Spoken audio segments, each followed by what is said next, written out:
नमस्कार नमस्कार दोस्तों, कैसे हैं आप सब। उम्मीद है परीक्षा की तैयारी अच्छी चल रही होगी। ये परीक्षा पे चर्चा का पहला वर्चुअल एडिशन है।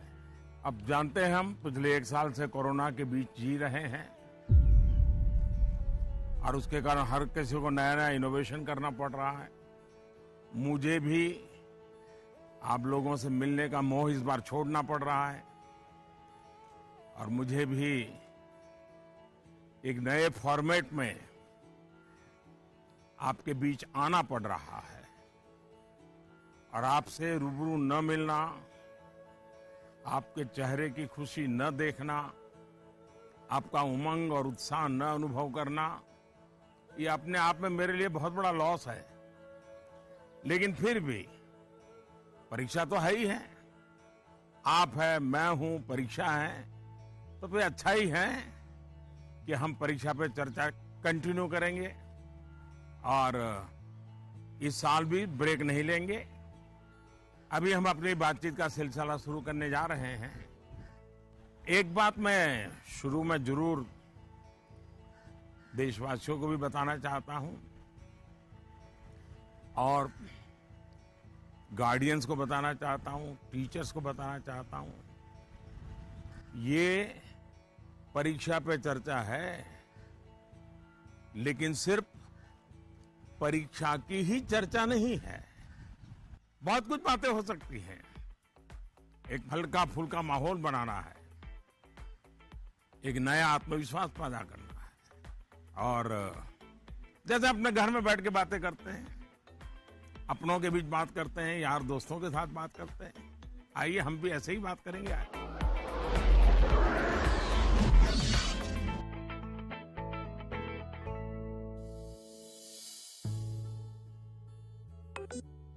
नमस्कार ऑनरेबल पीएम सर। नमस्कार नमस्कार। मेरा नाम यन पल्लवी है।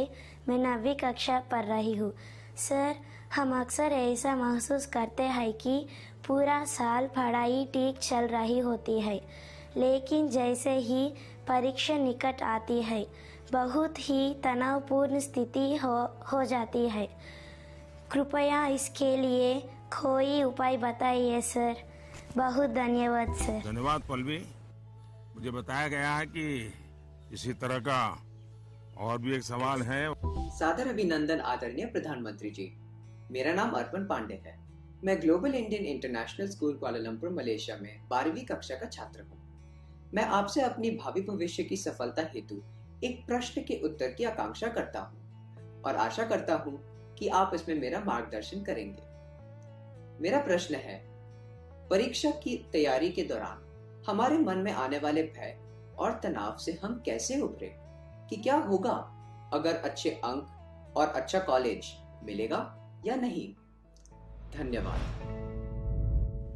पल्लवी, अर्पण, देखिए आप जब ये फियर की, डर की बात करते हैं तो मुझे भी डर लग जाता है। अरे ऐसी कौन सी बात है जिसके लिए डरना चाहिए? क्या पहली बार एग्जाम देने जा रहे हो क्या पहले कभी एग्जाम दी नहीं? क्या आपको मालूम नहीं था कि मार्च महीने, अप्रैल महीने में एग्जाम आती है? सब पता है, पहले से पता है, साल भर पहले से पता है। अचानक तो नहीं आया है। और जो अचानक नहीं आया है, कोई आसमान नहीं टूट पड़ा है। इसका मतलब हुआ कि आपको डर एग्जाम का नहीं है, आपको डर किसी और का है। और वो क्या है? आपके आसपास एक माहौल बना दिया गया है कि यही एग्जाम सब कुछ है, यही जिंदगी है। और इसके लिए पूरा सामाजिक वातावरण, कभी कभी स्कूल का वातावरण भी, कभी कभी माँ बाप भी, कभी अपने रिश्तेदार भी एक ऐसा माहौल बना देते हैं, ऐसी चर्चा करते हैं कि जैसे कोई बहुत बड़ी घटना से आपको गुजरना है, बहुत बड़े संकट से गुजरना है। मैं उन सब से कहना चाहूंगा, खास करके मैं पेरेंट्स से कहना चाहता हूं, आपने क्या करके रख दिया है? मैं समझता हूं कि ये सबसे बड़ी गलती है। हम आवश्यकता से अधिक ओवर कॉन्शियस हो जाते हैं, हम थोड़े ज्यादा ही सोचने लग जाते हैं, और इसलिए मैं समझता हूं कि जिंदगी में ये कोई आखिरी मुकाम नहीं है। ये जिंदगी बहुत लंबी है, बहुत पड़ाव आते हैं। एक छोटा सा पड़ाव है, हमें दबाव नहीं बनाना चाहिए। चाहे टीचर हो, स्टूडेंट हो, परिवारजन हो, यार दोस्त हो, अगर बाहर का दबाव कम हो गया, खत्म हो गया, तो एग्जाम का दबाव कभी महसूस नहीं होगा। कॉन्फिडेंस फलेगा, फूलेगा, प्रेशर रिलीज हो जाएगा, डिक्रीज हो जाएगा, और बच्चों को घर में सहज तनाव मुक्त जीना चाहिए। छोटी मोटी हल्की फुल्की बातें जो रोज करते थे वैसी करनी चाहिए।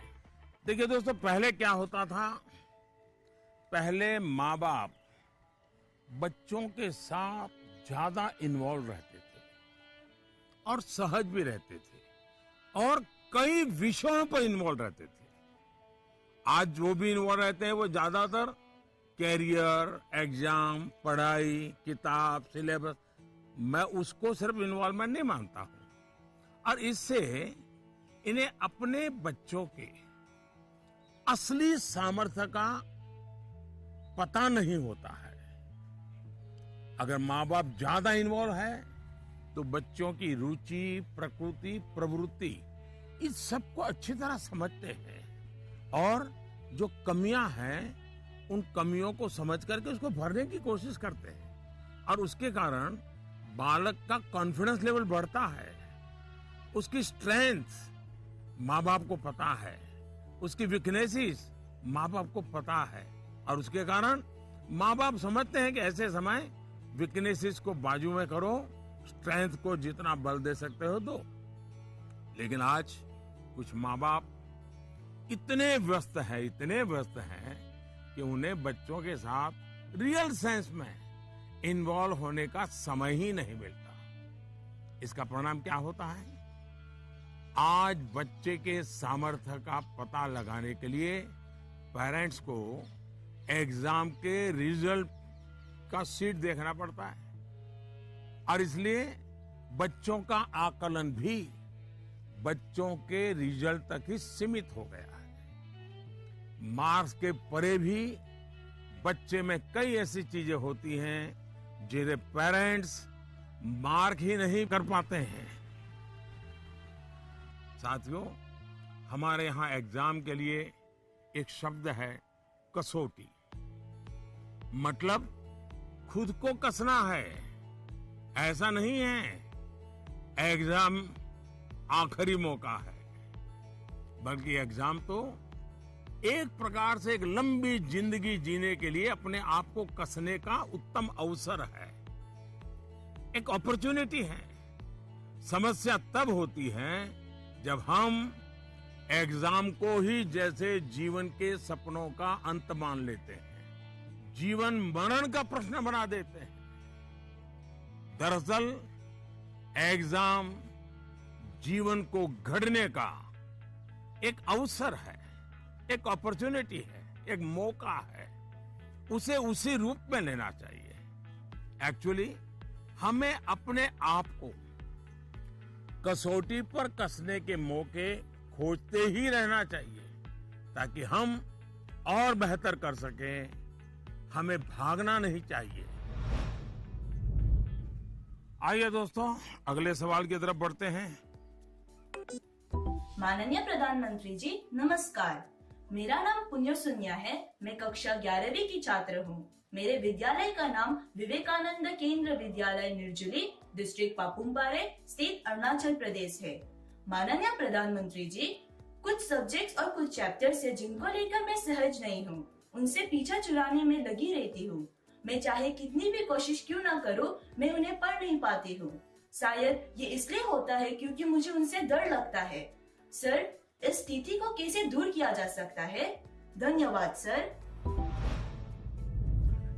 चलिए, आंध्र से हम मलेशिया, मलेशिया से अब अरुणाचल पहुंच गए और मुझे बताया गया है कि इसी प्रकार का कोई और एक सवाल भी है। माननीय प्रधानमंत्री जी नमस्कार। मेरा नाम विनीता गर्ग है और मैं SRDAV पब्लिक स्कूल में 25 वर्ष से कार्यरत हूँ।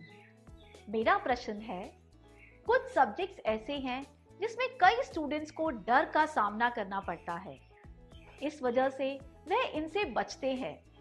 इसके बारे में इतिहास या गणित जैसे विषयों के शिक्षक अच्छी तरह से समझ सकते हैं। टीचर के तौर पर इस स्थिति को और बेहतर बनाने के लिए हम क्या कर सकते हैं? ये कुछ अलग प्रकार का ही विषय मेरे सामने आया। मैं कोशिश करूंगा कि स्टूडेंट्स के मन को छू सकूं और टीचर्स की बात पर गौर के साथ कुछ समाधान बता सकूं। आप दोनों ने किसी खास सब्जेक्ट या चैप्टर से डर की बात कही है। आप लोग अकेले नहीं हैं जिनको इस स्थिति का सामना करना पड़ता हो। हकीकत तो यह है कि दुनिया में एक भी इंसान ऐसा नहीं मिलेगा जिसके ऊपर यह बात लागू न होती हो। मान लीजिए आपके पास बहुत ही बढ़िया 5-6 शर्ट है, लेकिन आपने देखा होगा 1 या 2 शर्ट आपको इतने पसंद आते होंगे, बार बार पहनते हैं। इसका मतलब ये नहीं कि बाकी सब बेकार हैं, फिटिंग ठीक नहीं है, ऐसा नहीं है। उन 2 इतने अच्छे लगते हैं कि आप उसको बार बार पहनते हैं। कई बार तो माँ बाप भी इन चीजों के लिए गुस्सा करते हैं कि कितनी बार इसको पहनोगे, अभी 2 दिन पहले तो पहना था। पसंद नापसंद मनुष्य का स्वभाव है और कभी कभी पसंद के साथ लगाव भी हो जाता है। और इसमें डर की, दुविधा की क्या बात है कि हमने डरना चाहिए? दरअसल होता क्या है, जब आपको कुछ चीजें ज्यादा अच्छी लगने लगती हैं तो उनके साथ आप बहुत कंफर्ट हो जाते हैं, बहुत कंफर्टेबल लगता है, सहज हो जाते हैं। लेकिन जिन चीजों के साथ आप सहज नहीं होते, उनके तनाव में आपकी 80% एनर्जी आप उसी में लगा देते हैं। और इसलिए स्टूडेंट से मैं यही कहूंगा कि आपको अपनी एनर्जी को इक्वली डिस्ट्रीब्यूट करना चाहिए। सभी विषयों में बराबर बराबर।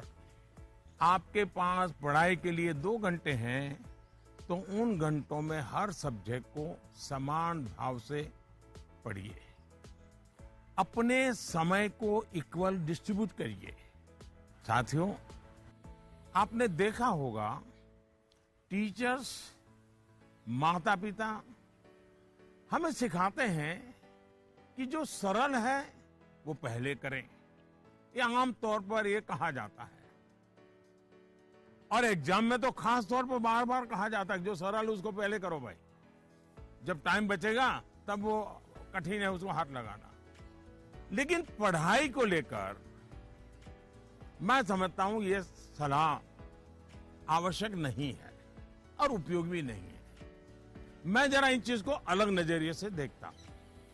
मैं कहता हूं जबकि पढ़ाई की बात हो तो कठिन जो है उसको पहले लीजिए। आपका माइंड फ्रेश है, आप खुद फ्रेश हैं, उसको अटेंड करने का प्रयास कीजिए। जब कठिन को अटेंड करेंगे तो सरल तो और भी आसान हो जाएगा। मैं अपना अनुभव बताता हूं। जब मैं मुख्यमंत्री था, फिर प्रधानमंत्री बना, तो मुझे भी बहुत कुछ पढ़ना पड़ता है, बहुत कुछ सीखना पड़ता है, बहुतों से सीखना पड़ता है, चीजों को समझना पड़ता है। तो मैं क्या करता था, जो मुश्किल बातें होती है, जिसके निर्णय थोड़े गंभीर होते हैं, मैं मेरे सुबह जो शुरू करता हूं तो कठिन चीजों से शुरू करना पसंद करता हूं। मुश्किल से मुश्किल चीजें मेरे अफसर मेरे सामने लेकर के आते हैं, क्योंकि उनको मालूम है कि वो मेरा एक अलग मूड होता है, मैं चीजों को बिल्कुल तेजी से समझ लेता हूँ, निर्णय करने की दिशा में आगे बढ़ता हूँ। मैंने अपना एक नियम बनाया है, कोशिश की है। और जो सरल चीजें हैं, दिन भर की थकान के बाद रात देर हो जाती है, तो चलो भाई अब उनको मैं ज्यादा दिमाग खपाने की जरूरत नहीं हो, कोई गलती होने का कारण नहीं है, तो उन चीजों को मैं फिर देर रात तक खींच लेता हूँ। लेकिन सुबह जब उठता हूँ तो फिर कठिन से ही मुकाबला करने के लिए निकल पड़ता हूँ। दोस्तों, एक और बात हमें अपने आप से सीखनी चाहिए। आप देखिए, जो लोग जीवन में बहुत सफल हैं, वो हर विषय में पारंगत नहीं होते, लेकिन किसी एक विषय पर, किसी एक सब्जेक्ट पर उनकी पकड़ जबरदस्त होती है। अब जैसे लता दीदी हैं, लता मंगेशकर जी की पूरे दुनिया में नाम है, हिंदुस्तान के हर जुबान पे नाम है, लेकिन अगर कोई जाकर के उनको कहे कि आज हमारे क्लास में आइए और ज्योग्राफी पढ़ाइए, हो सकता है वो न भी पढ़ा भी पाए, मैं नहीं जानता हूं कि वो पढ़ा पाए न पढ़ा पाए, लेकिन लता जी की महारत ज्योग्राफी में शायद न भी हो, लेकिन संगीत की दुनिया में उन्होंने जो किया हुआ है, एक विषय पर जिस प्रकार से अपना जीवन खपा दिया है, आज वो हर एक के लिए प्रेरणा का कारण बन गई है। और इसलिए आपको भले कुछ सब्जेक्ट मुश्किल लगते हो, ये कोई आपके जीवन में कोई कमी नहीं है। आप बस ये ध्यान रखिए कि इस मुश्किल लगने वाले सब्जेक्ट की पढ़ाई से खुद को दूर मत कीजिए, उसे भागिए मत। वहीं टीचर्स के लिए मेरी सलाह ये है, वो विद्यार्थियों से उनको टाइम मैनेजमेंट के संबंध में, उसके तौर तरीके के संबंध में, सिलेबस के बाहर जाकर के भी कभी उनसे बातें करें, उनसे चर्चा करें, उनको गाइड करें। विद्यार्थियों को टोकने के बजाय उन्हें गाइड करें। टोकना, रोकना, उसका प्रभाव मन पे और ज्यादा नेगेटिव फैलता है। प्रोत्साहित करने से वो कॉन्सेंट्रेटेड ताकत के रूप में कन्वर्ट हो जाता है। कुछ बातें क्लास में सार्वजनिक तौर पर जरूर कहें ताकि सबका प्रबोधन होगा, लेकिन बहुत सी बातें ऐसी होती हैं जब किसी एक बच्चे को बुला करके चलते चलते थोड़ा सर पे हाथ रख करके बहुत ही प्यार से कहें, दे बेटे देखो भैया तुम इतने बढ़िया करते हो, जरा देखो इसको जरा थोड़ा ये कर लीजिए, देखिए तुम्हारे में बहुत बड़ी ताकत है, आप देखिए ये बहुत काम आएगा, बहुत काम आएगा। एक काम करिएगा, आपके जीवन में ऐसी कौन सी बातें थी जो कभी आपको बहुत कठिन लगती थी और आज आप उसको बड़ी सहजता से कर पा रहे हैं? ऐसे कुछ कामों की लिस्ट बनाइएगा। जैसे साइकिल चलाना कभी आपको कठिन लगा होगा, लेकिन अब वही काम आप बहुत सरलता से करते लेते होंगे। कभी तैरने की बात आई होगी, बहुत डर लगा होगा, उतरने से भी डर लगा होगा, लेकिन आप अच्छे तरह आज तैरना सीख गए होंगे। मतलब जो कठिन था उसको आपने कन्वर्ट कर दिया। आपके जीवन में ऐसी सैकड़ों चीजें होगी, अगर आप ये याद करके जरा किसी कागज पर लिख लेंगे तो कभी आपको किसी को भी, मुझसे भी कठिन वाला सवाल पूछना ही नहीं पड़ेगा, क्योंकि कभी कोई चीज आपको कठिन लगेगी ही नहीं। मुझ पे भरोसा कीजिए दोस्तों, एक बार करके देखिए। Honorable Prime Minister Ji, Vanakkam. I am Neil Anand, studying 12th standard in Vivekananda Kendra Vidyalaya Metric Higher Secondary School, Kanyakumari. Dear sir, during this pandemic situation, after the online classes, we all get more free time than usual. I would like to know how can we make the best use of our free time. My thanks to our Honorable Prime Minister for giving this opportunity. Vanakkam. Mummy papa को पता चलेगा ना कि आप परीक्षा के समय में खाली समय की बात कर रहे हैं, तो फिर देखिए क्या होता है। खैर, मुझे ये सवाल बहुत अच्छा लगा कि आप एग्जाम के समय भी खाली समय पर ध्यान दे रहे हैं, खाली समय पर चर्चा कर रहे हैं। देखिए दोस्तों, खाली समय, इसको खाली मत समझिए। ये खजाना है, खजाना। खाली समय एक सौभाग्य है, खाली समय एक अवसर है। आपकी दिनचर्या में खाली समय के पल होने ही चाहिए, वरना तो जिंदगी एक रोबोट जैसी हो जाती है। दरअसल खाली समय दो तरह के हो सकते हैं। एक जो आपको सुबह से ही पता है कि आज आप 3 से 4 बजे तक फ्री हैं, या आने वाले रविवार को आप आधा दिन फ्री हैं, या आप 4 तारीख को छुट्टी है, आप दोपहर तक आपके पास कोई काम नहीं, आपको पता है। लेकिन दूसरा वो जिसका पता आपको लास्ट मोमेंट में चलता है। अगर आपको पहले से ही पता है कि मेरे पास खाली समय है, तो आप अपने पेरेंट्स या अपने बहन भाई से कह सकते हैं कि मैं आपकी हेल्प करूंगा। आपको क्या काम करना है, आप क्या कर रहे हैं, मैं क्या हेल्प कर सकता हूं। दूसरा, आप सोचें कि ऐसी कौन सी चीजें हैं जो आपको खुशी देती हैं। थोड़ा भारी भरकम शब्द है स्वांतः सुखाय, जिसमें से आपको सुख मिलता है, आपको आनंद मिलता है, आपके मन को बहलाती हैं। आप ऐसा भी कुछ कर सकते हैं। अब आपने मुझे पूछा है तो मैं भी सोचता हूं कि मैं क्या करना पसंद करता हूं। मैंने अपनी दिनचर्या में ऑब्जर्व किया है कि अगर मुझे थोड़ा सा भी खाली समय मिल जाए और अगर झूला है तो मेरा मन करता है कुछ पल में झूले पर जरूर बैठूं। बहुत थकान है और 5 मिनट का भी समय मिल गया, या फिर मैं कोई काम भी कर रहा हूं, तो अपने खाली समय में झूले पर बैठकर, पता नहीं क्या कारण है लेकिन मेरा मन प्रफुल्लित हो जाता है। जब आप खाली समय अर्न करते हैं तो आपको उसकी सबसे ज्यादा वैल्यू पता चलती है। इसलिए आपकी लाइफ ऐसी होनी चाहिए कि जब आप खाली समय अर्न करें तो वो आपको असीम आनंद दें। यहां यह भी ध्यान रखने की जरूरत है कि खाली समय में किन चीजों से बचना चाहिए, नहीं तो वही चीज सारा समय खा जाएगी, पता भी नहीं चलेगा, और अंत में रिफ्रेश रिलैक्स होने के बजाय आप तंग आ जाएंगे, थकान महसूस करने लगेंगे। एक और मुझे लगता है कि खाली समय में हमें अपनी क्यूरियोसिटी,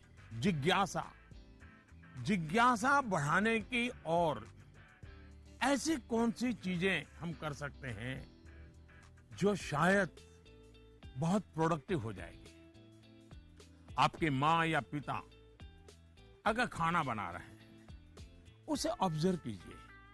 नई नई चीजों में अंदर जाने का, कुछ नया जानने का, इसका इम्पैक्ट सीधा सीधा दिखाई नहीं देता है, पर जीवन में इसका बहुत बड़ा गहरा प्रभाव होता है।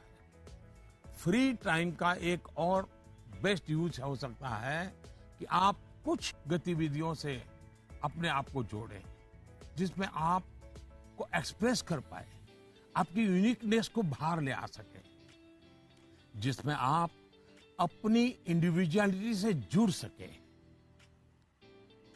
ऐसा करने के बहुत से तरीके हैं और आप भी ऐसे बहुत से तरीके जानते हैं। स्पोर्ट्स हैं, म्यूजिक है, राइटिंग है, पेंटिंग है, स्टोरी राइटिंग है, आप बहुत कुछ कर सकते हैं।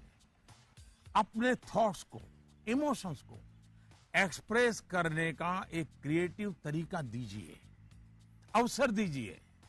नॉलेज का दायरा कई बार वहीं तक सीमित होता है जो आपको उपलब्ध है, जो आपके आसपास है, लेकिन क्रिएटिविटी का दायरा नॉलेज से भी बहुत दूर तक आपको ले जाता है, बहुत विस्तार के फलक पर ले जाता है।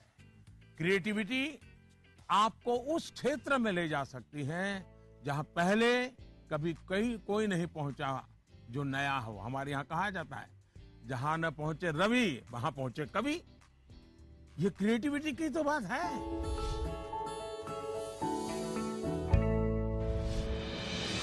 With the world's largest COVID vaccination drive, India is leading the way.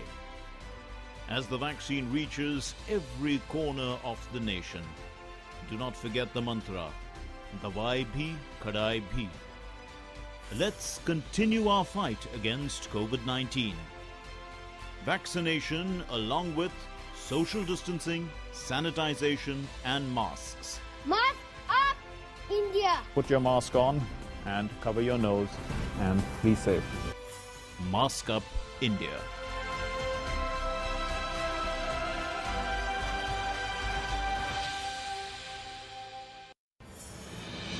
दवाई भी कड़ाई भी का मंत्र लिए वैक्सीनेशन की चल रही है लहर, गांव गांव शहर शहर।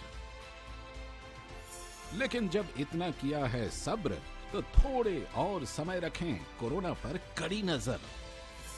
ना छोड़ें 2 गज दूरी, सैनिटाइजेशन और मास्क की सावधान डगर। रहें इस खतरे से सचेत हर प्रहर। कोरोना को हराना है तो मास्क जरूर लगाना है। Mask up, India! दवाई भी कड़ाई भी, और इसीलिए जब भी अपने घर से बाहर निकलें अपने मुंह और नाक को ढक के रखें। Mask up, India.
नमस्ते ऑनरेबल पीएम सर, मैं आशा केकतपुरे बैंगलोर से। मेरा सवाल आपसे ये है कि बच्चों को गुड वैल्यूज सिखाने का सबसे अच्छा तरीका क्या है? धन्यवाद।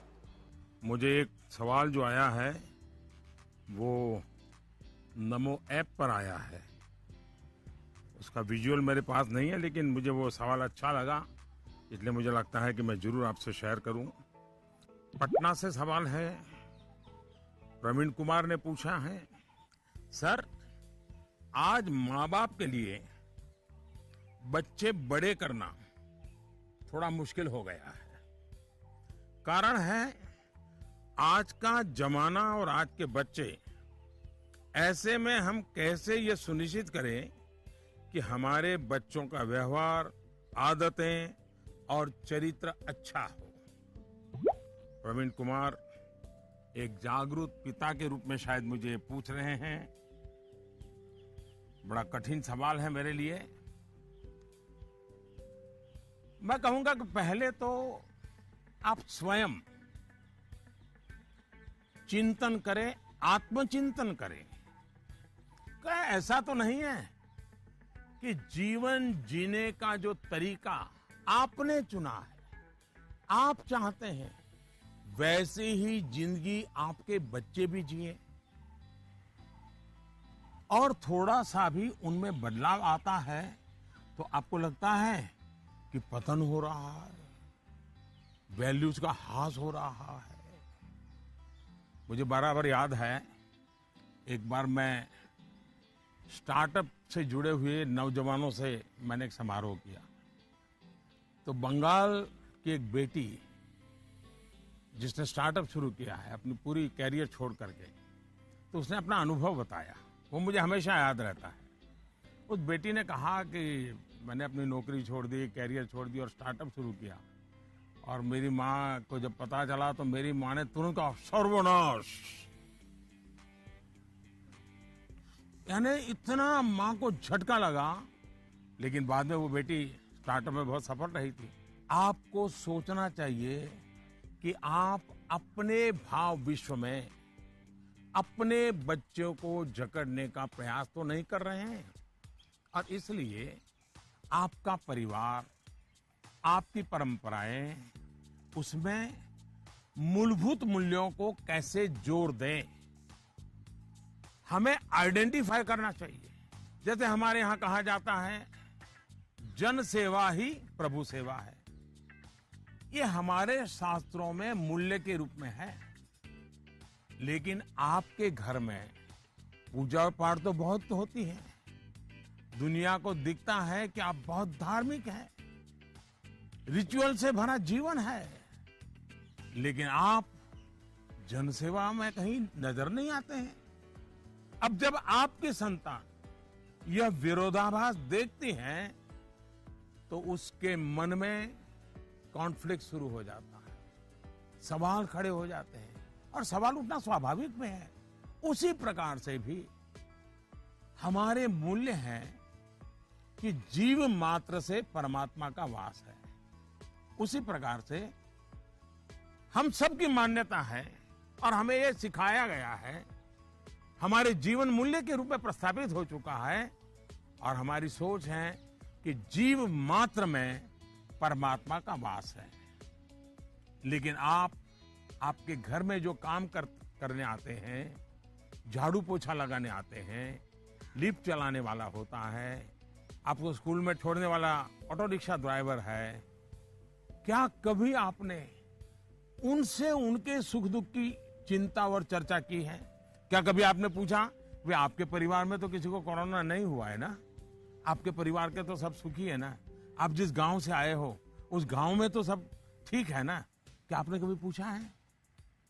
अगर आप ऐसा करते तो आपको अपने बच्चे को मूल्य नहीं सिखाने पड़ते। मैं आप पर सवाल नहीं खड़े कर रहा, एक सामान्य व्यवहार की बात कर रहा हूं।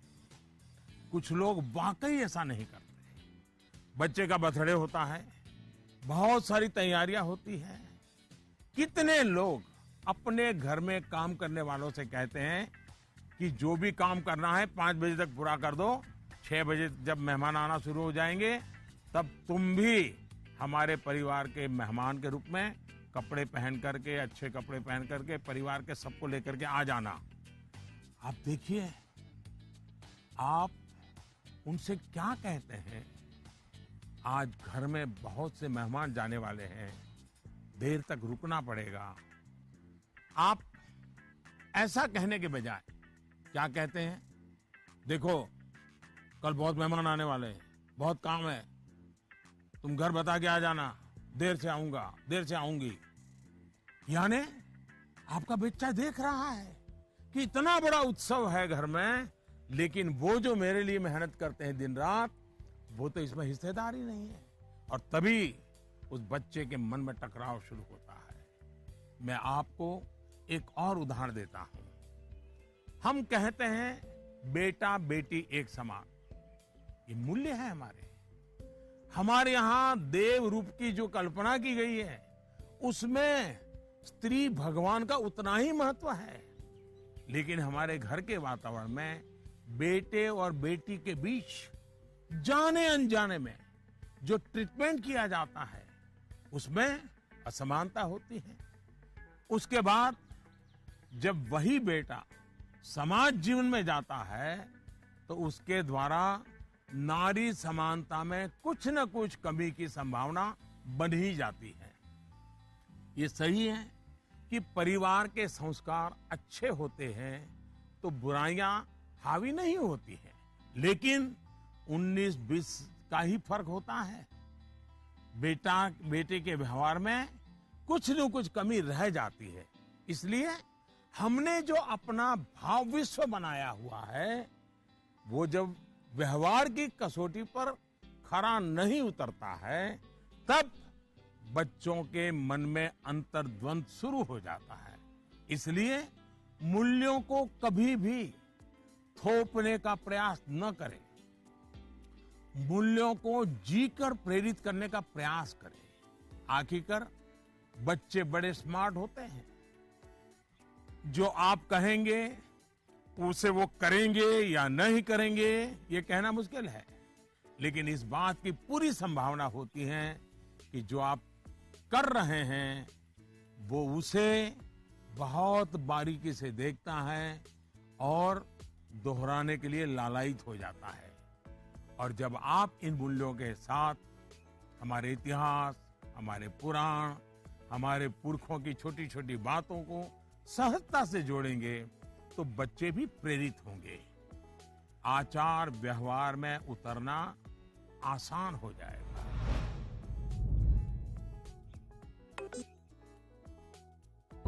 नमस्कार सर, मैं प्रतिभा गुप्ता, कुंदन विद्या मंदिर लुधियाना से। सर, मेरा आपसे सवाल ये है कि हमें हमेशा काम करवाने के लिए बच्चों के पीछे भागना पड़ता है, तो हम कैसे उन्हें सेल्फ मोटिवेटेड बना सकते हैं ताकि वे अपनी चीजें खुद करें? धन्यवाद। आप बुरा न माने तो मैं जरा इस विषय में आपसे अलग राय रखता हूं। मुझे लगता है कि बच्चों के पीछे इसलिए भागना पड़ता है क्योंकि उनकी रफ्तार हमसे ज्यादा है।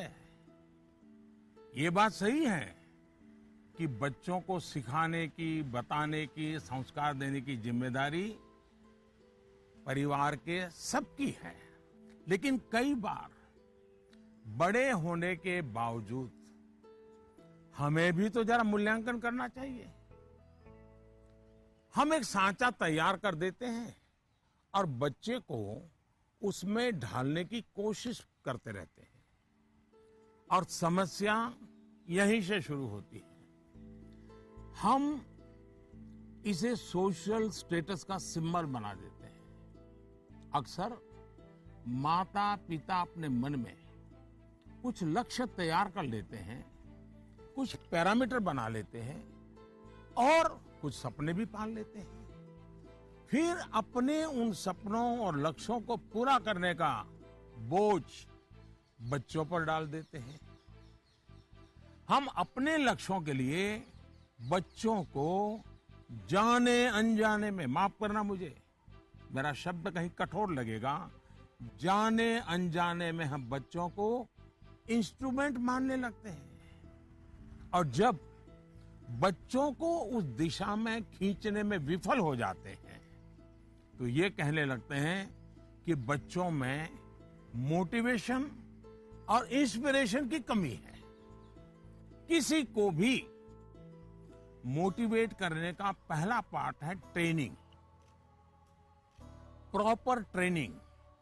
एक बार बच्चे का मन ट्रेन हो जाएगा तब उसके बाद मोटिवेशन का समय शुरू होगा। ट्रेनिंग के कई माध्यम, कई तरीके हो सकते हैं। अच्छी किताब, अच्छी मूवीज, अच्छी कहानियां, अच्छी कविताएं, अच्छे मुहावरे या अच्छे अनुभव, ये सब एक प्रकार से ट्रेनिंग के ही टूल्स हैं। जैसे कि आप चाहते हैं आपका बच्चा सुबह उठ करके पढ़े, आप उसे कहते हैं, बोलते भी हैं, डांटते भी हैं, लेकिन आपको सफलता नहीं मिलती। लेकिन क्या आपके घर में कभी ऐसी किताबों की चर्चा होती है जिसमें इनडायरेक्टली सुबह उठने के फायदों की चर्चा हो? हमारे यहाँ आध्यात्मिक जीवन के लोग ब्रह्म मुहूर्त से ही उनका दिवस प्रारंभ हो जाता है और वो उसी के नॉर्म्स का पालन करते हैं। तो दूसरी ओर आजकल 5 AM क्लब की भी चर्चा होती है। क्या आपने ऐसी किसी किताब की घर में चर्चा की है या कोई ऐसी मूवी या डॉक्यूमेंट्री देखी है जिसमें इस बारे में वैज्ञानिक तरीके से, तर्कबद्ध तरीके से, इमोशंस के साथ बातें बताई गई हो? ये एक बार करके देखिए। सुबह उठने के लिए बच्चे की ट्रेनिंग खुद ही हो जाएगी। एक बार मन ट्रेन हो गया, मन में बच्चा समझ गया कि सुबह उठने का क्या फायदा है, तो फिर वो खुद मोटिवेट होने लगेगा। यही तो एनवायरनमेंट क्रिएशन होता है जिसकी घर में सबसे ज्यादा जरूरत है। आप बच्चे के बचपन का वो समय याद करिए जब आप उसको गोद में लेते थे। मान लीजिए आपकी जेब में पेन है या आपने चश्मा पहना है, बच्चा उसे खींचता है, चश्मा उतारता है, तो आप क्या करते हैं? आप बच्चे को अगर चश्मा वापस लेने की कोशिश करते हैं तो वो रोता है, पेन वापस लेने की कोशिश करते हैं तो रोता है। तो समझदार माँ बाप क्या करते हैं? उसको एक बड़ा बॉल उसके सामने खड़ा कर देते हैं, लेकर के खड़े हो जाते हैं। बच्चा क्या करता है? चश्मे छोड़ देता है, पेन छोड़ता है, बड़ा बॉल खेलने के लिए ले लेता है, न रोता है। आसानी से आप सॉल्यूशन निकाल देते हैं। आप उसका माइंड डाइवर्ट करके उसे ज्यादा पसंद की दूसरी पॉजिटिविटी देकर उसे मोटिवेट करते थे। ये जो काम आपने पहले किया है जब बच्चा बिल्कुल छोटा था, वही काम आप अब भी कर सकते हैं। आपने सुना होगा, एक दीप से जले दूसरा। आपका बच्चा पर प्रकाशित नहीं होना चाहिए। आपका बच्चा स्वयं प्रकाशित होना चाहिए। बच्चों के अंदर जो प्रकाश आप देखना चाहते हैं, वो प्रकाश उनके भीतर से प्रकाशमान होना चाहिए और वो आपके जागरूक सक्रिय प्रयासों से संभव है। आप अपने एक्शंस में जो बदलाव दिखाएंगे वो बच्चे बहुत बारीकी से ऑब्जर्व करेंगे। यहां एक और बात की ओर मैं आपका ध्यान दिलाऊंगा। बच्चों को कभी भी भय पैदा करके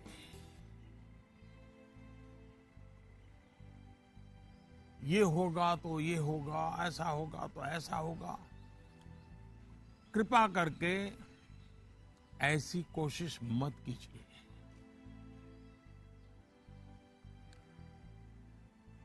एक प्रकार से वो तरीका लगता तो बहुत आसान है, लेकिन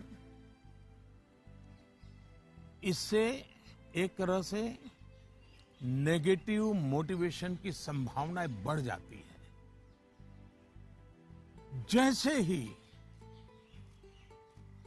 आपने जो हवा खड़ा किया है वो खत्म हो जाता है, बच्चे का मोटिवेशन भी खत्म हो जाता है। और इसलिए पॉजिटिव मोटिवेशन साथ साथ बार बार पॉजिटिव रीइंफोर्समेंट पर बल देते रहना चाहिए। मोटिवेशन का जो मंत्र बच्चों के लिए है, एक प्रकार से वो हम सबके लिए भी है, मनुष्य मात्र के लिए है। Namaste, Prime Minister sir. My name is Tanay and I am a student of Salmia Indian Model School, Kuwait.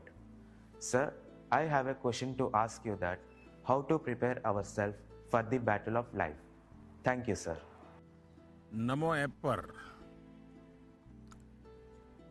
Mussoorie Uttarakhand श्रीमान अशरफ खान ने लिखा है, सर हम सब जब अपने बड़े कजिन्स या दोस्तों से बात करते हैं तो वो कहते हैं कि अभी स्कूल में तो तुमने जीवन देखा ही कहाँ है।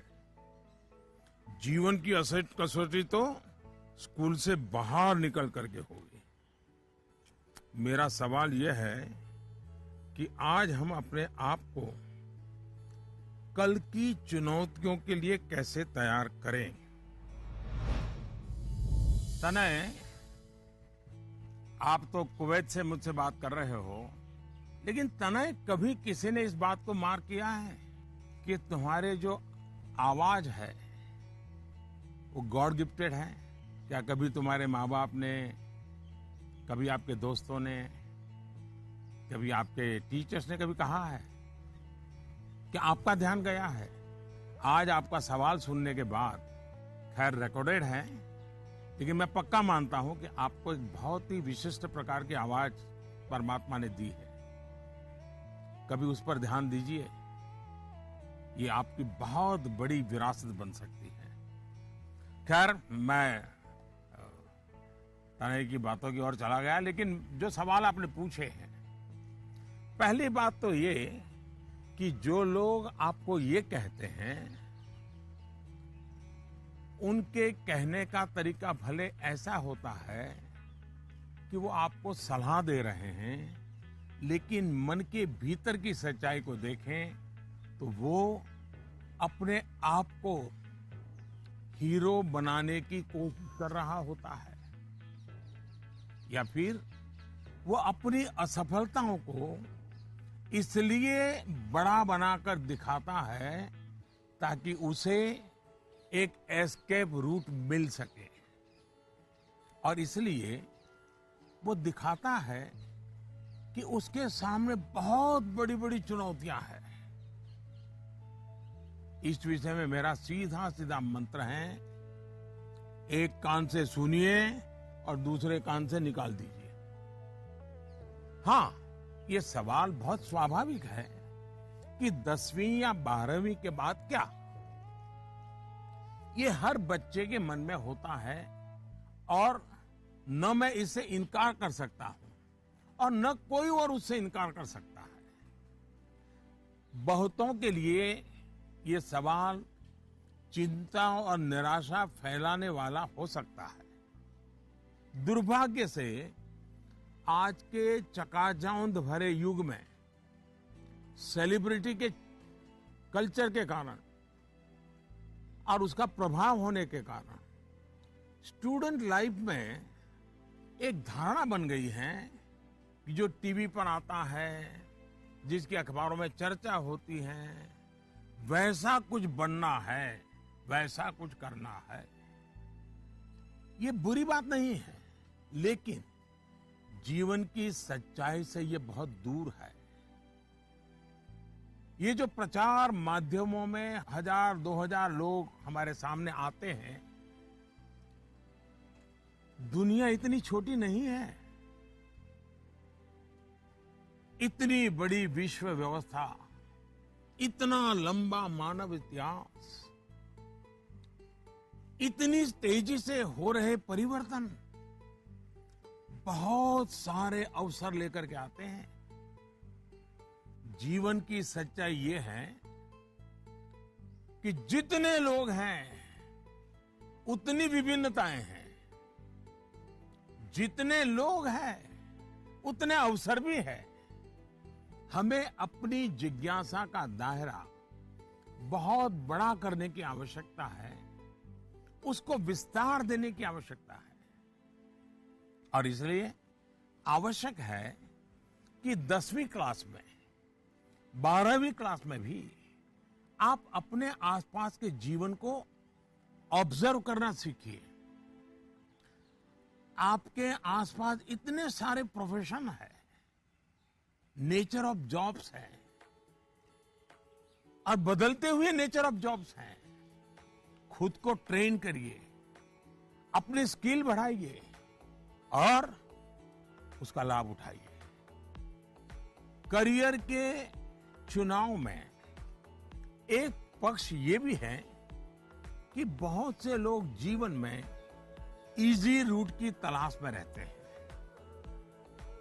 बहुत जल्दी वाहवाही मिल जाए, आर्थिक रूप से बड़ा स्टेटस बन जाए, ये इच्छा ही जीवन में कभी कभी, हर बार नहीं लेकिन कभी कभी अंधकार की शुरुआत भी करने का कारण बन जाती है। फिर ये अवस्था ऐसी होती है जिसमें सपने पालना और देखना जरा अच्छा लगता है, सपनों में खोए रहना अच्छा लगता है। सपने देखना अच्छी बात है, लेकिन सपने को लेकर के बैठे रहना और सपनों के लिए सोते रहना, ये तो सही नहीं है। सपनों से आगे बढ़कर अपने सपनों को पाने का संकल्प, ये बहुत महत्वपूर्ण है। आपको सोचना चाहिए कि आपका वो कौन सा एक सपना है जिसे आप अपने जीवन का संकल्प बनाना चाहेंगे। जैसे ही आप ये संकल्प ले लेंगे, आपको आगे का रास्ता भी उतना ही साफ दिखाई देने लगेगा। माननीय प्रधानमंत्री जी, प्रणाम। माफ करिएगा, मेरा सवाल परीक्षा पे आधारित नहीं है, पर कृपया करके आप इस पे हंसिएगा नहीं। आजकल के बच्चे प्रॉपर खाना नहीं खाना चाहते, सारा टाइम चिप्स, चॉकलेट और जंक पे उनका ध्यान रहता है। आप कृपया करके हमें ये बताइए कि हमें इसके बारे में क्या करना चाहिए।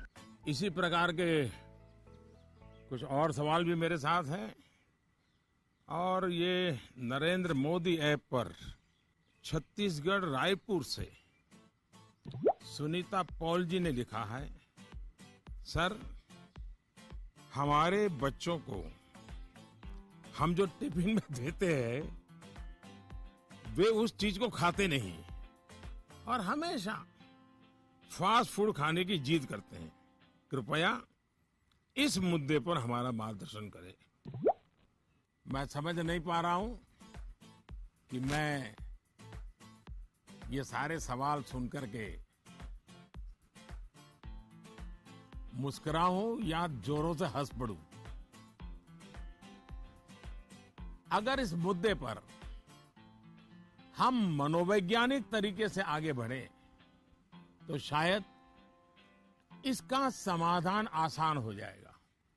हमारी जो ट्रेडिशनल खाने की चीजें हैं, मनोवैज्ञानिक रूप से उनके प्रति हम सहज रूप से गौरव का भाव पैदा करें। उसकी जो विशेषता है उसकी बात करें।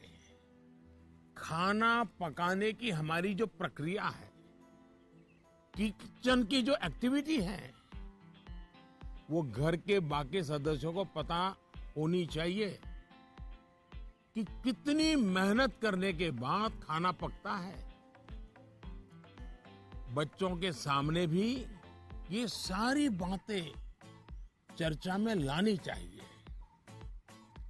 कैसे खाना पकता है, कितनी देर लगती है, कितने इंग्रेडिएंट्स होते हैं, उन्हें महसूस होगा कि आखिर कितनी मेहनत का काम होता है और तब जाकर के मेरी थाली भरती है। दूसरा, आज के जमाने में खाने पीने की बहुत सारी वेबसाइट है, हेल्दी फूड की भी कोई कमी नहीं है। क्या हम इनसे भी जानकारियां जुटाकर ऐसी चीजों को लेकर कोई गेम डेवलप कर सकते हैं जो हम हफ्ते में एक बार खेल सकें? जैसे गाजर है, कैरेट, उसके इंपॉर्टेंस पर हम बोलें, उसके क्या फायदे होते हैं, क्या लाभ होते हैं, क्या न्यूट्रिएंट्स होते हैं, ऐसा करके देखें। दूसरा, हम सबके घर में जो फैमिली डॉक्टर हैं, वो डॉक्टर एक प्रकार से मित्र होते हैं। जब कभी उनका घर आना हो तो उनकी बातें पूरा परिवार सुने कि किस प्रकार के खाने का क्या महत्व है, न्यूट्रिएंट्स कहां से मिलते हैं, क्या खाना चाहिए, वो बता सकते हैं कि आपके घर में क्या प्रॉब्लम हेरिडिटरी है और उनसे बचने के लिए क्या खाना आवश्यक है। इससे भी बच्चों को फायदा होगा। तीसरा, आप टीचर से रिक्वेस्ट कर सकते हैं कि आप बच्चों में ये क्या आपको तकलीफ हो रही है, खास करके खाने के विषय में, टीचर को समझाइए, टीचर को विश्वास में लीजिए। अब देखिए, टीचर बड़ी कुशलता से कथा कहते कहते, बात करते करते, हंसी मजाक में उसके दिमाग में भर देगा कि ये क्यों करना चाहिए। और टीचर के कहने का बच्चों पर अलग ही असर होता है। हमें भी कुछ कुछ नए एक्सपेरिमेंट करते रहना चाहिए। मैंने काफी ऐसे उदाहरण देखे हैं जहां परिवार में ट्रेडिशनल खाना ही बच्चों को मॉडर्न रंग रूप में बनाकर दिया जाता है, तो उससे बच्चों में भी उसको लेकर एक स्वाभाविक आकर्षण पैदा होता है। खैर, ये मेरे सिलेबस के बाहर का विषय है, लेकिन हो सकता है शायद मेरी कुछ बातें काम आ जाए आपको।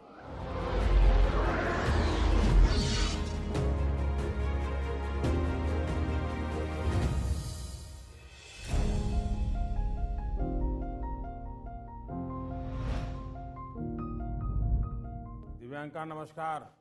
दिव्यांका क्या पढ़ती हो? जी सर, मैं कॉमर्स की छात्रा हूँ। और पुष्कर की ही रहने वाली हो? जी सर। तो पुष्कर की कोई पवित्र चीज का मुझे वर्णन करोगी?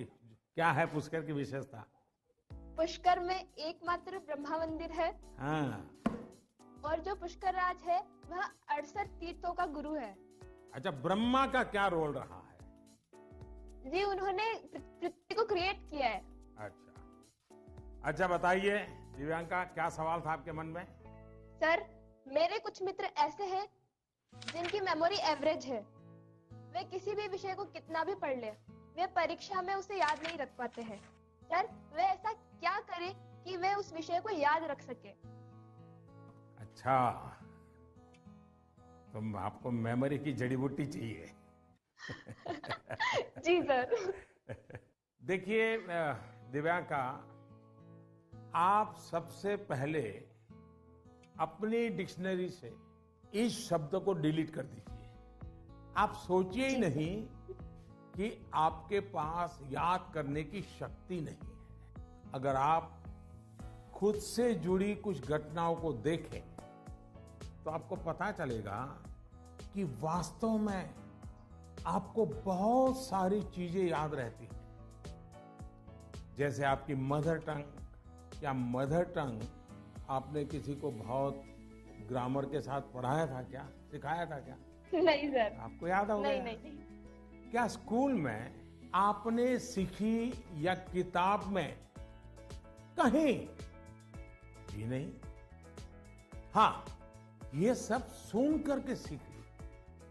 तो यही वो चीजें हैं, जरा सोचिए कि आपको जो पसंद है, क्या इन चीजों को याद रखने के लिए आपने कभी कोशिश की थी?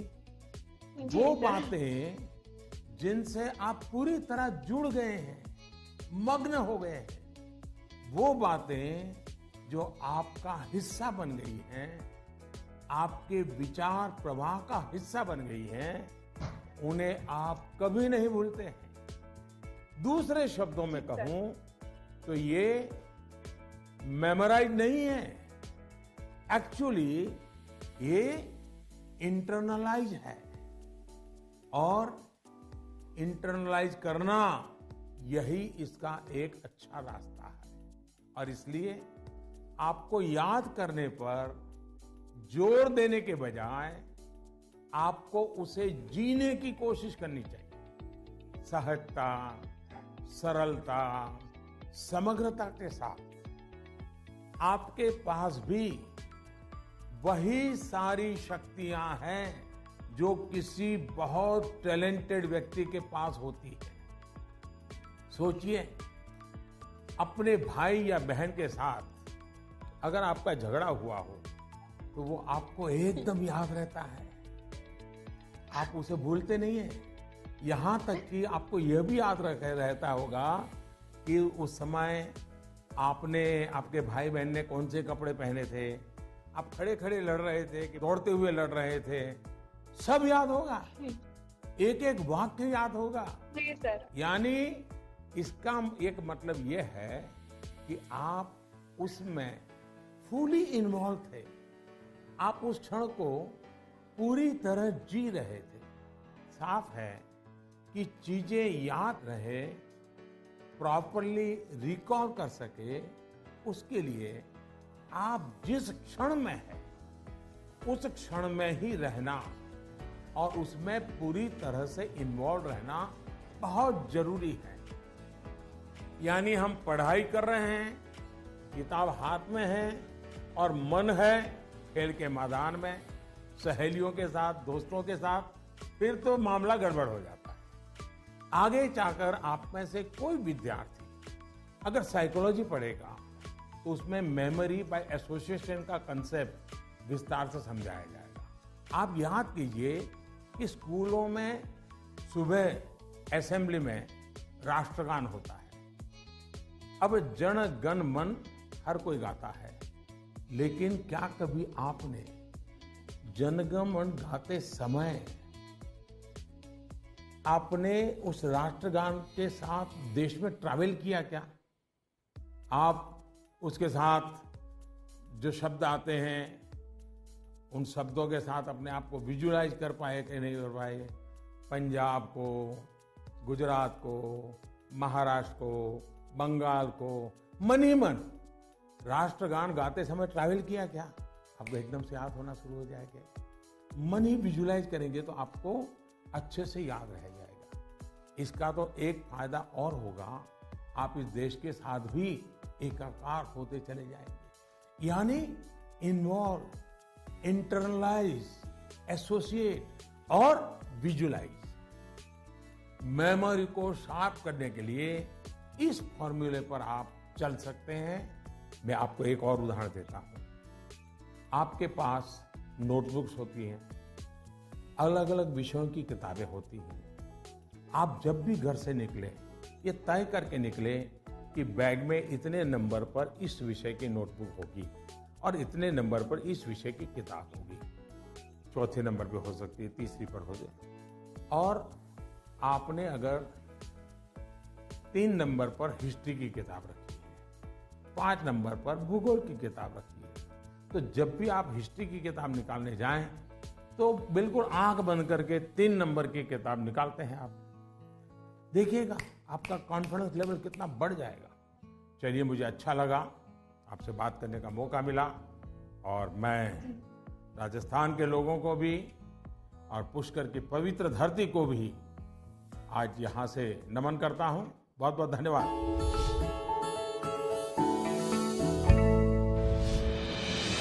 With the world's largest COVID vaccination drive, India is leading the way. As the vaccine reaches every corner of the nation, do not forget the mantra, Dawai bhi, Kadai bhi. Let's continue our fight against COVID-19. Vaccination along with social distancing, sanitization and masks. Mask up, India! Put your mask on and cover your nose and be safe. Mask up, India.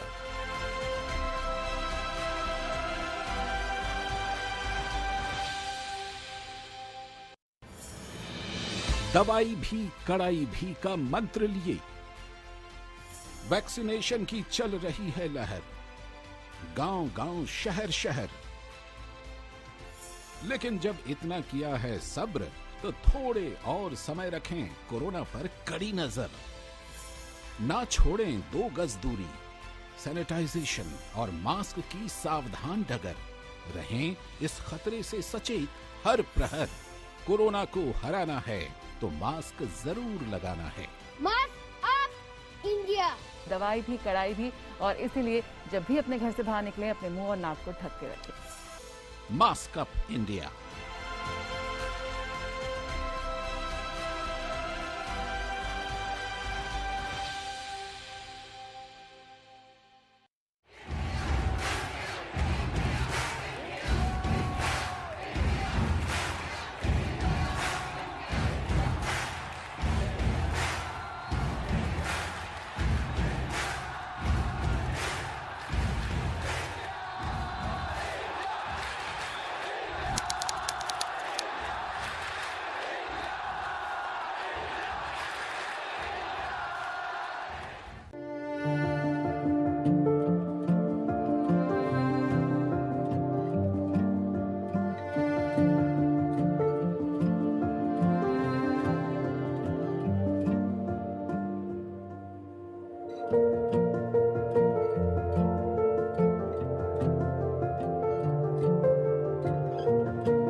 नमस्ते जी।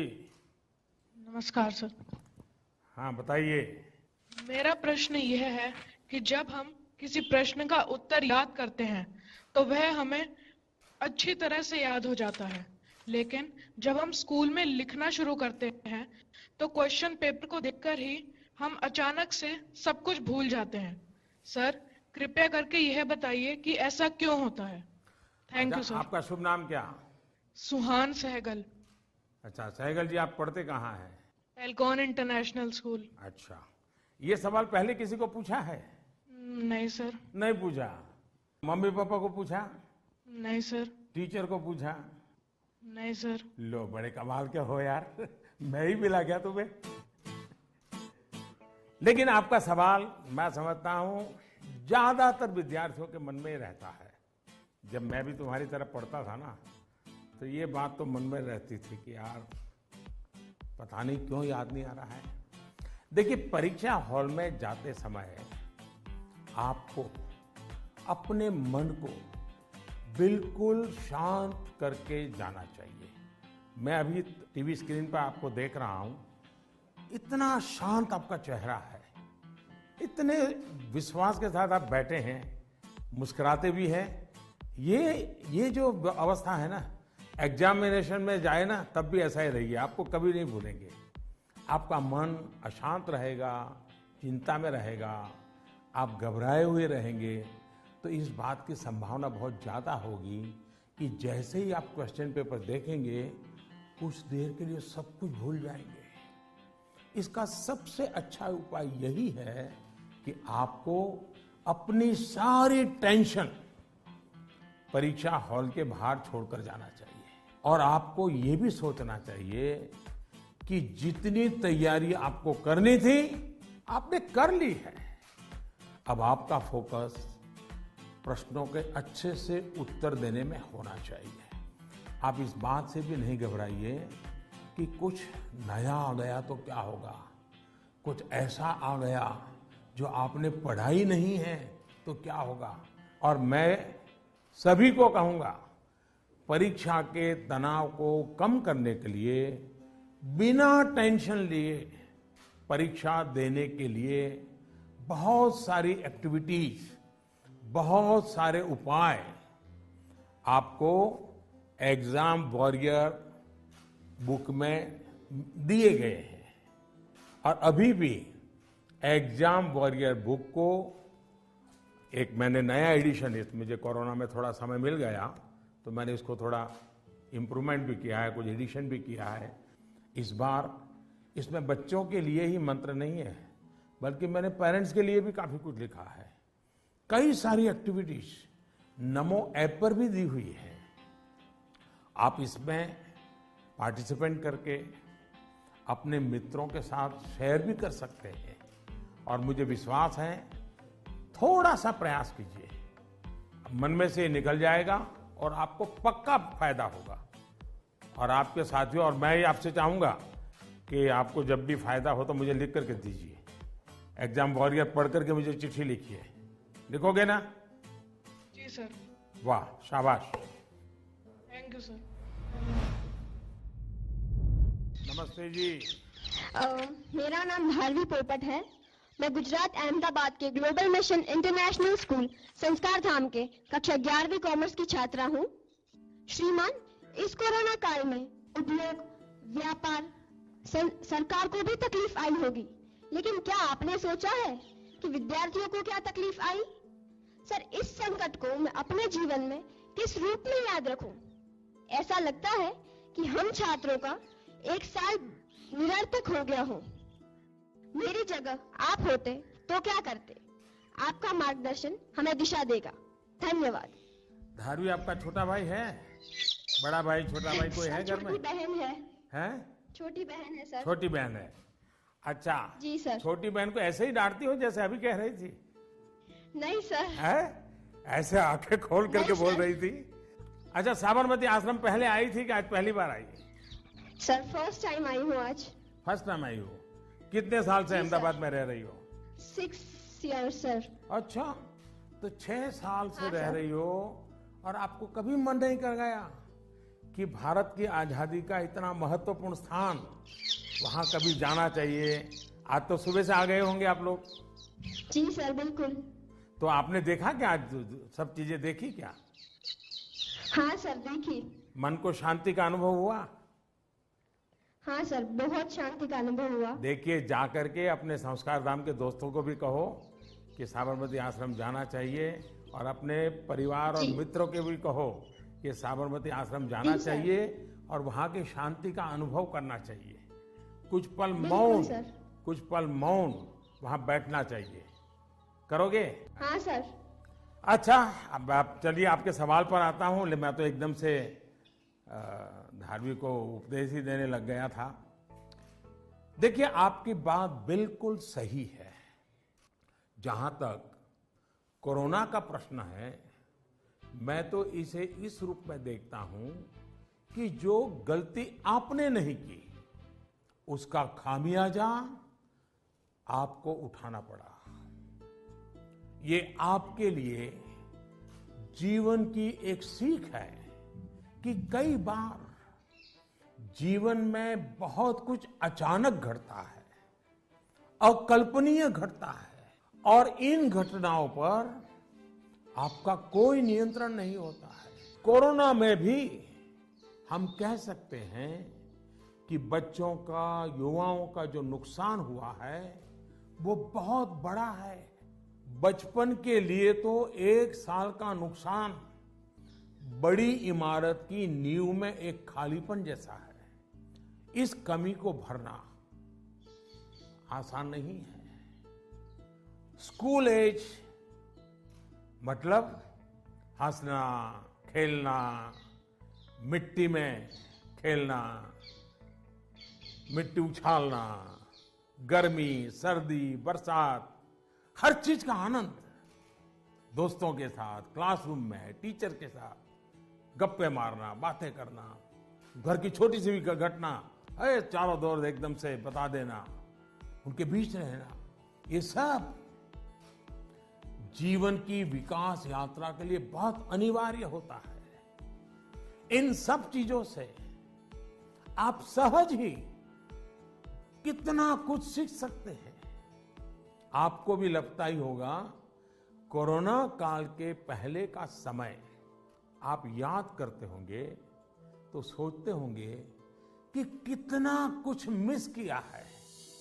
लेकिन corona काल में अगर काफी कुछ खोया है तो बहुत कुछ पाया भी है।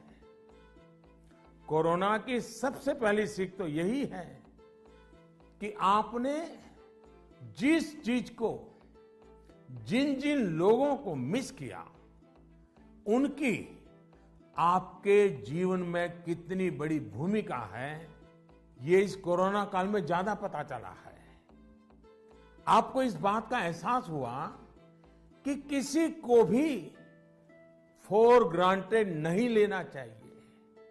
खेलकूद हो, स्कूल में फिजिकल क्लासेस हो, या फिर आपके घर के पास सब्जी बेचने वाले, कपड़े प्रेस करने वाले, पास के बाजार के दुकानदार, जिन लोगों को, जिन बातों को आपने रूटीन समझ लिया था, उनका जब मिस करते हैं तब उनका सबका महत्व हम सबको अनुभव होता है, आपको भी पता चला है। इसलिए इस दिशा में आपको लगातार जागरूक रहना चाहिए और लाइफ लॉन्ग इस लेसन को याद रखना चाहिए।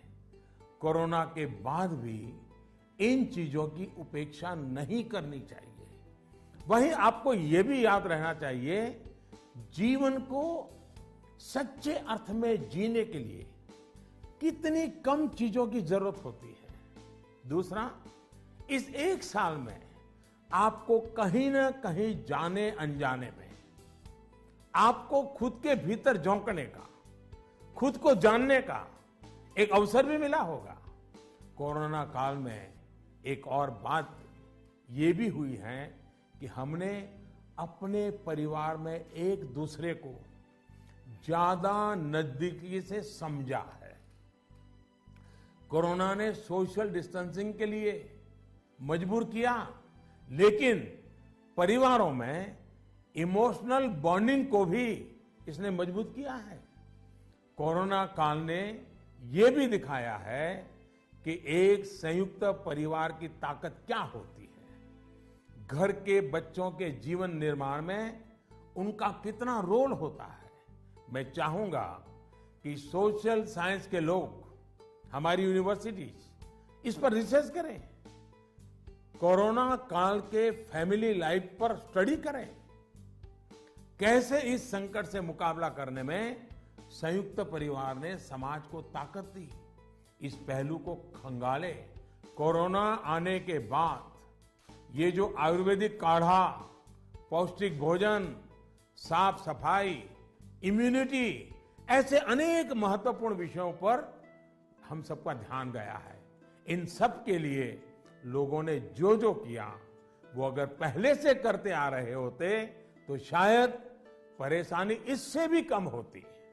लेकिन अच्छा है, अब ये बदलाव लोगों ने अपने जीवन में शामिल कर लिया है, और इसलिए मैं यही कहूंगा, ये बहुत बड़ी बात है कि परिवार के बच्चे ऐसे गंभीर पहलुओं पर सोच रहे हैं, बात कर रहे हैं। धन्यवाद बेटा, धन्यवाद। নমস্কাৰ। প্ৰতি মাননীয় প্ৰধানমন্ত্ৰী মহোদয়, সকলো অসমবাসী ৰাইজৰ ফালৰ পৰা মই অভিনন্দন জ্ঞাপন কৰিলোঁ। माननीय प्रधानमंत्री महोदय, मैं कृष्टि सैकिया केंद्रीय विद्यालय IIT गुवाहाटी की 10वीं कक्षा की छात्रा हूँ और समस्त असमवासियों की ओर से आपको प्रणाम। सर, नई पीढ़ी की एक बच्चे के तौर पर हम अपने पेरेंट्स और अपने बीच की जनरेशन गैप को हमेशा कम करना चाहते हैं। तो प्राइम मिनिस्टर साहब, हम ये किस प्रकार कर सकते हैं? कृपया अपने मार्गदर्शन दीजिए। क्या नाम बताया बेटा? Sir, Christy Saikia. इतनी बढ़िया हिंदी कैसे बोल लेती हो? धन्यवाद सर। चलिए, आपका सवाल तो बहुत अच्छा है। एक विद्यार्थी के रूप में आपने जो सवाल पूछा है, उसके लिए मैं आपकी बहुत सराहना करता हूं। ये बताता है कि आप उस मुद्दे को लेकर कितने संवेदनशील हैं। आप न केवल इस विषय को समझ रहे हैं, बल्कि दो पीढ़ियों के बीच जनरेशन गैप कम हो, इसका भी प्रयास कर रहे हैं। लेकिन मुझे पेरेंट्स से इस विषय पर बात करनी है। एक बात जो पेरेंट्स को डिसाइड करनी है, क्या वो बुढ़ापे की ओर जाना चाहते हैं या फिर अपनी उम्र कम करना चाहते हैं। और आप भी बेटा अपने मम्मी पापा को जरूर ये सवाल पूछना, अगर पेरेंट्स बुढ़ापे की तरफ जाना चाहते हैं तो बेशक अपने बच्चों के साथ डिस्टेंस बना ले, गैप बढ़ाते रहें। अगर आपको नवजीवन की ओर आगे बढ़ना है, अपनी उम्र घटानी है, युवा बने रहना है, तो आप अपने बच्चों के साथ गैप कम कीजिए, क्लोजनेस बढ़ाइए। ये आपके फायदे वाला है। आप याद करिए, जब आपका बच्चा 1 साल की उम्र का था तो आप उसके साथ कैसे बातें करते थे? तब आप उसे हंसाने के लिए कैसी कैसी आवाजें निकालते थे? आप अपने चेहरे के भांति भांति के एक्सप्रेशन बनाकर कैसे उससे बात करते थे? ऐसा करते हुए क्या कभी आपने सोचा कि कोई देखेगा तो क्या कहेगा? कभी आपने सोचा कि लोग आपको ऐसा करते हुए देखेंगे तो ये कहेंगे ये कैसे चेहरे बना रहा है, कैसी आवाज निकाल रहा है? क्या कभी उस समय आपने ये सोचा कि आपके बच्चे के मन में क्या चल रहा होगा? आपको उस समय आनंद आया, इसलिए आपने ये किया। आपने किसी की परवाह नहीं की, यानी आप सब कुछ छोड़कर खुद एक बच्चे बन गए। बच्चे से खेलने के लिए आप खुद खिलौना बन गए और बच्चे के खिलौनों से भी उतना ही चाव से खेले। आप याद करिए, कभी आप घोड़ा बने होंगे, कभी बच्चे को पीठ पर बिठाकर चले होंगे, कभी कंधे पर बिठाकर घर भर घूमे होंगे, कभी 4 पैर करके चले होंगे। बच्चा रोया होगा तो उसे चुप कराने के लिए आप भी जुट-मुट कर रोए होंगे। तब आपको कोई फर्क नहीं पड़ता था कि देखने वाला क्या कहेगा, घर के बाकी लोग क्या कहेंगे, समाज क्या कहेगा, दोस्त क्या कहेगा, कुछ नहीं सोचा। क्या कभी सोचा था?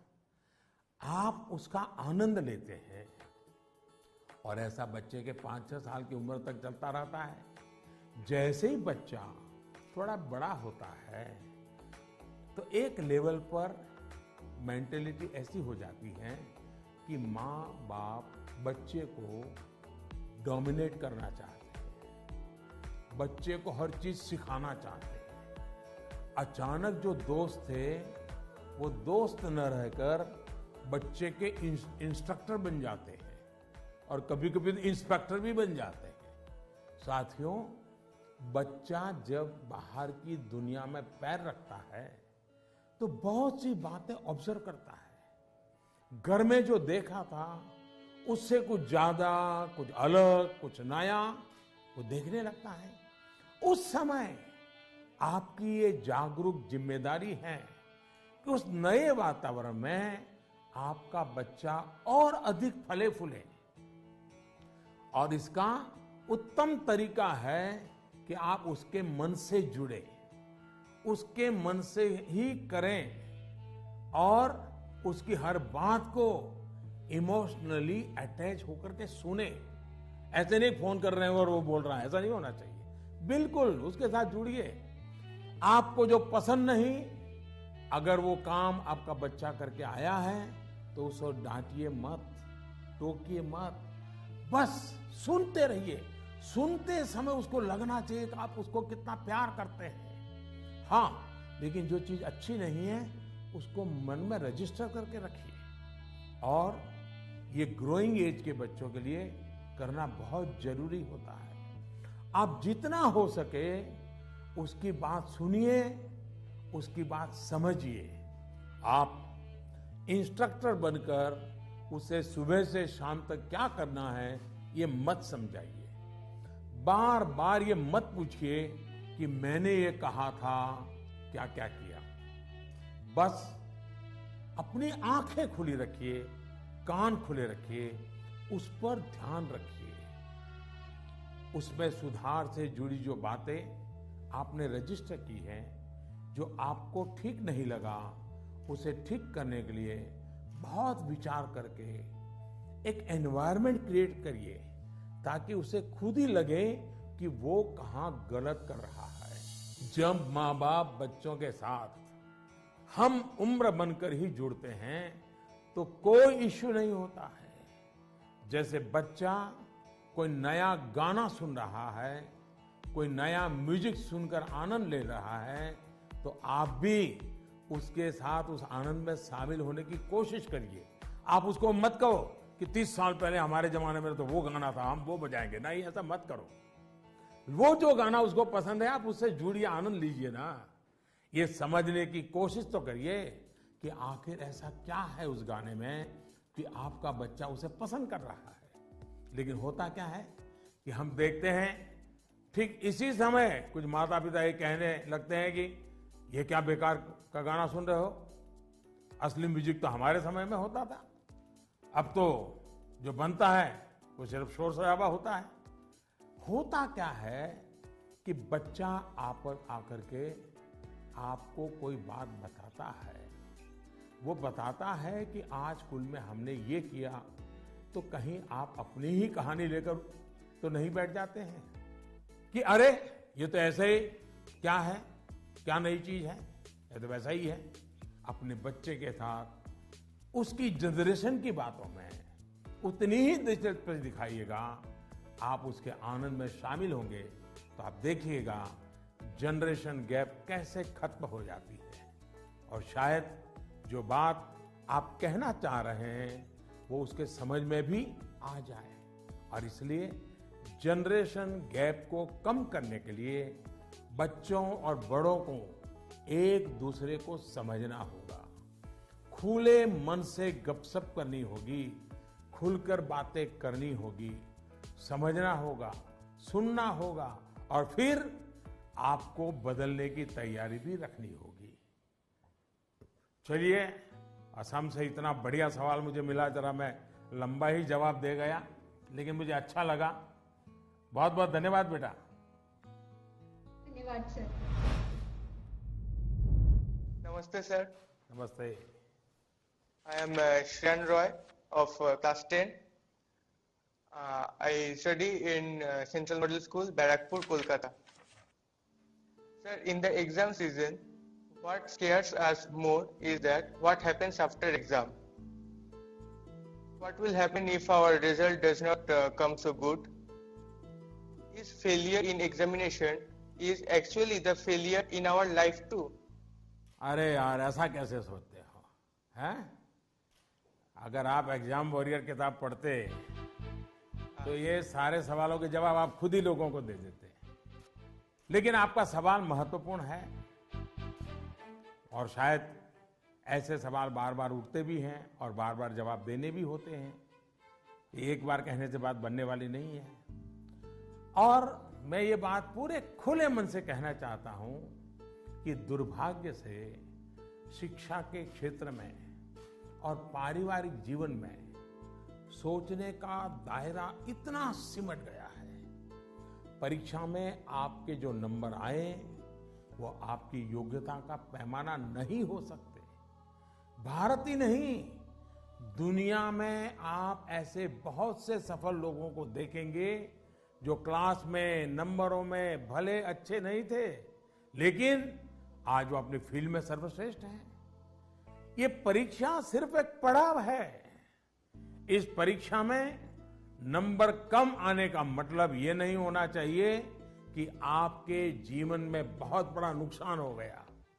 हाँ, भविष्य में आपको जिस एक चीज से आपको बचकर रहना चाहिए उसके बारे में मैं आपको जरूर बताऊंगा।